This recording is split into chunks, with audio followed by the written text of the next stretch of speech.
Well, welcome back to another On the Rest of the Way and to a special edition of AEW Collision Out of 10. Don't normally do these anymore, but I thought for Grand Slam, big show, I thought I'd do it this week. MJF against Brody King, Carl Fletcher v Mark Briscoe, John Moxley v Takeshita, Page versus Andrade on the close. So a lot going on. And we started things off with Mox defending the Continental title against Takeshita. They seemed to be evenly matched early on, coming to a stalemate after the first sequence and finding ways to counter each other. They shared a tense moment when Takeshita allowed Mox to get to his feet after escaping head scissor. They paced themselves and worked up to the bigger spots over time. It felt like a natural progression, allowed them to take time to sell bigger moves while also having faster sequences that ended with one big takedown. These two had a great match in the Continental Classic, and this one outdid it. It both men looked like they were at the top of their game and gave the fans in Australia a match that would have been at home on any AEW pay-per-view. While a decisive finish is always the ideal outcome, having these two come to a time-limit draw is going to make their third match even bigger. Mox got into Takeshita's face after it ended, so Big Takeshita took him down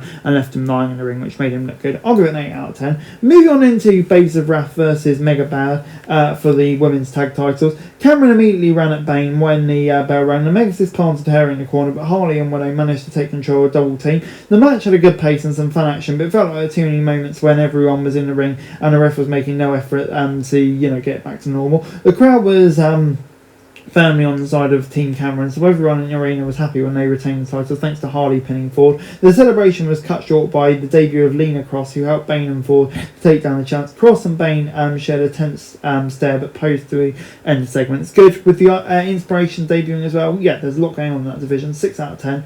Adam Page then got it was face to face with Andrade El Idolo, with the winner getting a world title shot. It didn't take long for these two to get into a striking battle. Hangman went for the buckshot early, but Andrade had it scouted. Andrade took a moment to pose for a picture with a fan in the crowd, but regretted it when Page hit a running boot and then also took a pic with the same woman. Andrade had a string of great matches once returning to AEW, and Page had one of the best runs of his career, so of course it was a great showing.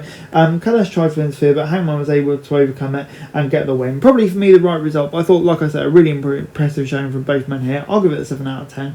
As we then moved on to Cassidy and Tony Storm versus Wheeler Yuta and Marina Shafir. Of course, so the winning team would shave the other's hair. So yeah, it's going to be an interesting one. Cassidy and Storm didn't wait for their opponents to get in the ring and attack them as they made their way to the crowd to get the match started. This was more of an engineered fight than a mixed tag one because the men and women were fighting at times. Yuta even hit a pole driver on Storm on the top of the stage. Luther carried her off while OC was left alone with the Death Riders. When we returned, Storm marched back into the ring and hit Yuta a low blow before going after Shafir with a series of Germans. The match had a lot of chaos and a handful of moments that were designed to be more fun than logical. All four competitors did a great job, but this match definitely wasn't for everyone. Intergender wrestling can be tricky to sell on TV, but OC and Yuta, being smaller wrestlers, helped make it fair. Tony hit Storm Zero on Yuta to get the pin and the win, which meant he finally had to shave off of the hair he's been growing for the past couple of years. He tried to bail, but Mox came out and made him play some music, which I thought was quite a nice touch. And yeah, I don't know, it was quite fun. Was it the most memorable thing I've ever seen? Probably not, but at the same time I still thought it was pretty decent stuff. I'll go with 6 out of 10.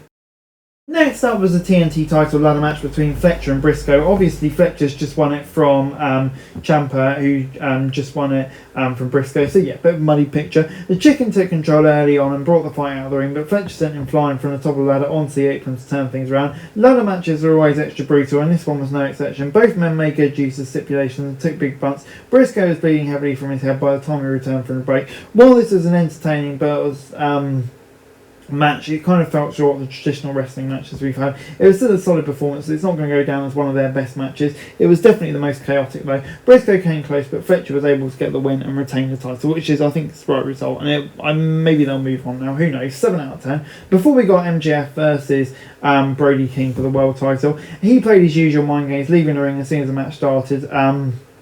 So he could pose with the crowd and frustrate King. As soon as they locked up, King shoved him right back out of the ring. They didn't rush into anything big and took their time during the first half. MJF began focusing on King's leg, so that slowed the action down for a little while. The feud doesn't mean going very long, but they've done great making it feel like a personal rivalry. King's popularity has seen a big increase as a result, and he's done a tremendous job giving the champ a tough fight. A lot of different factors made this fun, but it's how they told their story that made it great. The way they progressed the action felt natural, and they seemed to have more chemistry as opponents than they did in their last match.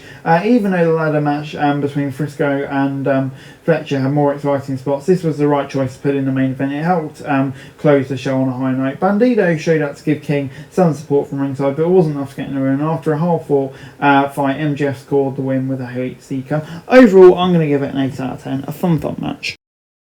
Overall, AEW Grand Slam gets a 7 out of 10 from me. I mean, yeah, this was one of Collision's best episodes. Every single match we got was very good. I don't think there was really any weak points. The two best matches were the opener and the closer, and the in-ring product is always where it shines best. So when you get a stacked show like this, I mean, in AEW, it's always going to deliver, isn't it? So yeah, I'm going to give it a 7 out of 10. So that's it for this video. Thanks very much for watching. Remember to like, share, subscribe, follow us on our socials, link in the description below for daily wrestling news, meme and content. Subscribe to our other channels on screen right now, that'd be greatly appreciated. Thanks very much for watching. Peace out.